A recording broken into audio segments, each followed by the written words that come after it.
MCD चुनाव के नतीजों पर हमारा खास कार्यक्रम दिल्ली के दिल में क्या है आप देख रहे हैं। आपके साथ मैं हूं चंदन सिंह। दिल्ली ने एमसीडी के नतीजों के साथ ये साफ कर दिया है कि उसके दिल में क्या है। एमसीडी में 134 सीटें जीती है आम आदमी पार्टी और बीजेपी के 15 साल के शासन को खत्म करने में कामयाब रही है। बीजेपी 250 में से महज 104 सीटें जीत पाई है और एमसीडी में विपक्ष में बैठना होगा उसे, जबकि कांग्रेस को सिर्फ 9 सीटों पर ही संतोष करना पड़ा है। 42% वोट के साथ आम आदमी पार्टी ने 134 सीटें जीत ली हैं।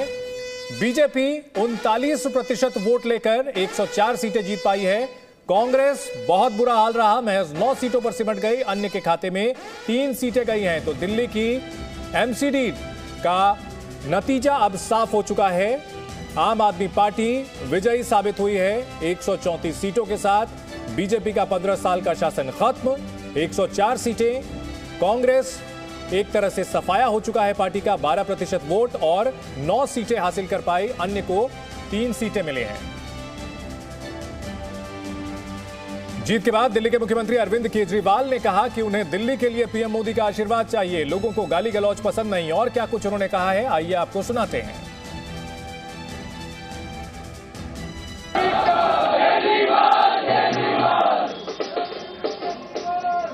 I love you too। जितने कैंडिडेट्स जीते हैं उन सब लोगों को बहुत बहुत बधाई। आम आदमी पार्टी वाले जो जीते हैं उनको भी बधाई, भारतीय जनता पार्टी वाले जो जीते हैं उनको भी बधाई, जीते हैं उनको भी बधाई, निर्दलीय जो जीते हैं उनको भी बधाई, और जो हारे हैं उनसे मैं निवेदन करना चाहता हूं कि मायूस मत होना, दिल्ली को ठीक करने में हम आपका भी सहयोग लेंगे।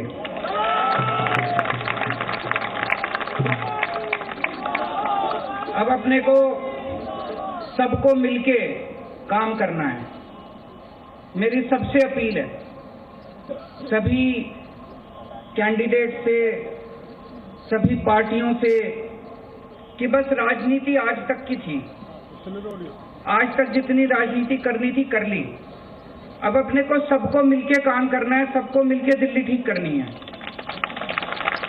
इसमें मैं बीजेपी का भी सहयोग चाहता हूं, इसमें मैं कांग्रेस का भी सहयोग चाहता हूं, मैं सबका सहयोग चाहता हूं।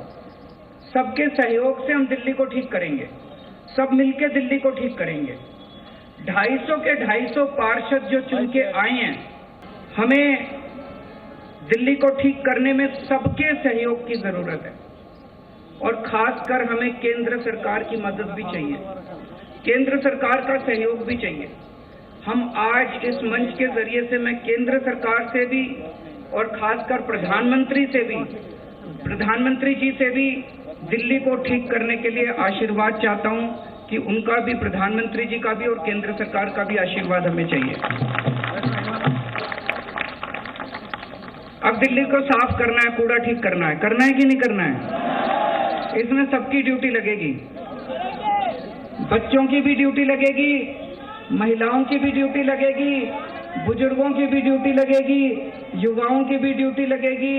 अकेले हमसे नहीं होगा। दिल्ली के 2 करोड़, अपना ये परिवार है ना, मैं बार बार बोलता हूँ, अपने दिल्ली के 2 करोड़ लोगों का परिवार है।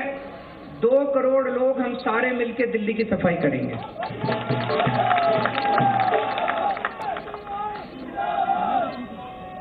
अपने को भ्रष्टाचार भी दूर करना है। अभी तक जो सारा सिस्टम चल रहा था, लूटपाट का, लेंटर पे पैसे लेने का, ये सब खत्म करना है। अपने को जैसे दिल्ली सरकार साफ सुथरी करी हमने, दिल्ली सरकार के अंदर अब भ्रष्टाचार नहीं होता, ऐसी अब नगर निगम को भी साफ करना है। सारे हमारी तरफ देख रहे हैं, बहुत बड़ी जिम्मेदारी है।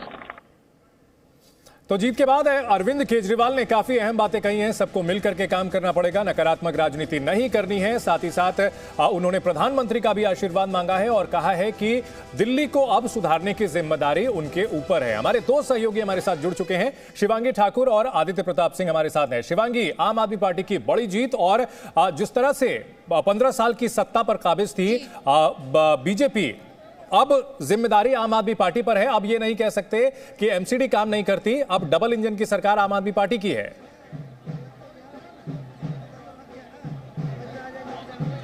बिल्कुल साफ तौर पर चंदन, देखिए ये जो पूरा चुनाव था वो अपने आप में एक बड़ी परीक्षा थी। एमसीडी चुनावों को लेकर लगातार आम आदमी पार्टी ये कह रही थी कि हम आम आदमी की बात करते हैं, दिल्ली के लोगों की बात करते हैं, उन्हीं के मुद्दों पर हम इस बार वोट मांग रहे हैं। और कहीं ना कहीं दिल्ली की जनता ने ये तय कर दिया कि आम आदमी पार्टी को विकल्प के तौर पर जनता देख रही थी, उनको मौका दिया है।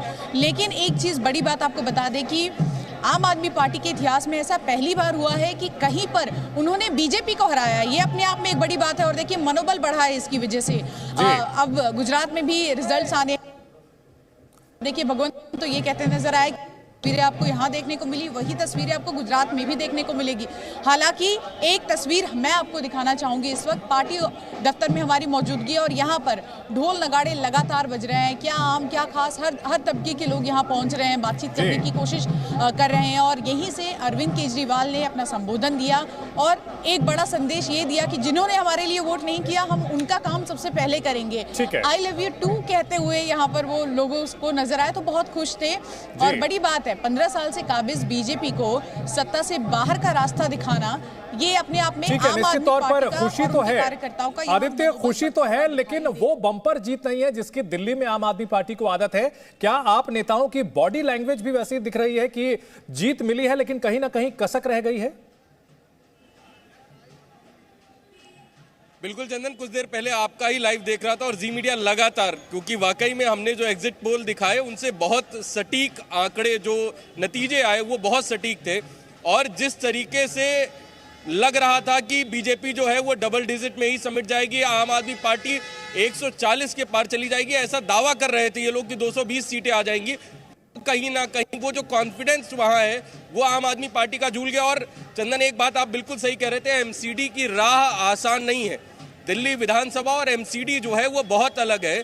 और जिस तरीके से अभी कवायद चलेगी, मेयर का गठन होगा, मेयर तय होगा, बहुत एक लंबा प्रोसीजर है, उसके बावजूद भी एमसीडी में चैलेंजेस ज्यादा हैं इन कंपैरिजन टू दिल्ली विधानसभा। और जिस तरीके से वादे करके अरविंद केजरीवाल इस बार गिनवाई है, वो उनके लिए एक बड़ा चैलेंज होगा और पूरी पार्टी के लिए चैलेंज होगा। दुर्गेश पाठक भी लगातार इस चीज की बात करते रहे कि हम आना चाहते हैं एमसीडी में क्योंकि हम एक बदलाव करना चाहते हैं। एक बड़ा फैक्टर जो आज आप बता रहे थे, पहले दिल्ली सरकार और एमसीडी के जो कर्तव्य होते हैं उनके बीच कई बार ओवरलैप दिखता है और इसको लेकर के कहीं ना कहीं तकरार भी दिखती थी। एमसीडी में बीजेपी थी, दिल्ली सरकार में आम आदमी पार्टी थी, लेकिन अब आम आदमी पार्टी के पास सरकार भी है, एमसीडी भी है और उम्मीद यही की जानी चाहिए कि दिल्ली की जनता को इसका फायदा होगा। इस बार चुनाव में आंकड़े क्या रहे हैं, ये जानने के लिए इलेक्शन डेटा सेंटर का रुख करते हैं। हमारी सहयोगी प्रिया हमारे साथ आंकड़े लेकर के मौजूद है। प्रिया, क्या डेटा है आपके पास और क्या कहते हैं आंकड़े? बिल्कुल चंदन, देखिए अब तो तस्वीर बिल्कुल क्लियर हो चुकी है। अब दिल्ली वालों ने आम आदमी पार्टी पर भरोसा जताया है और मेयर भी आम आदमी पार्टी का होगा। आंकड़े क्या कहते हैं ये आपको बता दें, क्योंकि ये वही पार्टी है जो 200 प्लस का दम भी भर रही थी। बीजेपी भी हार मानने को तैयार नहीं, अंत तक कहती रही कि मेयर तो बीजेपी का होगा। लेकिन दिल्ली की जनता का क्या फरमान है वो आपके सामने है। देखिए, आम आदमी पार्टी सबसे पहले अगर हम बात करें तो 134 सीट आम आदमी पार्टी को दिल्ली वासियों ने दिया है, भरोसा जताया सबसे ज्यादा। और इसके अलावा दूसरे नंबर की जो पार्टी दिल्ली में एमसीडी में, वो इस वक्त बीजेपी है, 104, जो 15 साल से लगातार एमसीडी पर राज कर रही थी। इस बार दिल्ली के लोगों ने उन्हें मौका नहीं दिया। और तीसरे नंबर पर कांग्रेस आती है, लेकिन कांग्रेस को यहां विचार जरूर करना पड़ेगा। सिर्फ 9 सीट कांग्रेस के खाते में, ये वो आंकड़े हैं। और इसके अलावा अगर अदर्स की बात करें, निर्दलीय जो है उनके पास 3 इस वक्त सीट है। तो ये पूरा डेटा है, ये पूरा आंकड़ा इस वक्त हमने सामने रखा है कि आम आदमी पार्टी 134, बीजेपी 104, कांग्रेस 9 पे और अदर्स 3 पे। चंदन, बिल्कुल, ये सीटों का डेटा है। इसके अलावा वोट प्रतिशत की बात की जाए तो आम आदमी पार्टी जिसको 134 सीटें मिली हैं, उसे 42% वोट मिले हैं। बीजेपी जिसकी सीटें जरूर घटी हैं, वोट प्रतिशत बढ़ा है, 36 से बढ़कर 39% वोट मिल गए हैं। कांग्रेस का वोट प्रतिशत भी घटा है और सीटें भी घटी हैं। पिछली बार कांग्रेस को अच्छी खासी सीटें मिली थी, 21% वोट मिले थे और 31 सीटें थी, लेकिन इस बार महज 9 सीटें मिली हैं और 12% वोट मिले हैं। और ये है एमसीडी का फाइनल रिजल्ट। बड़ी खबर पर लगातार हम बने रहेंगे।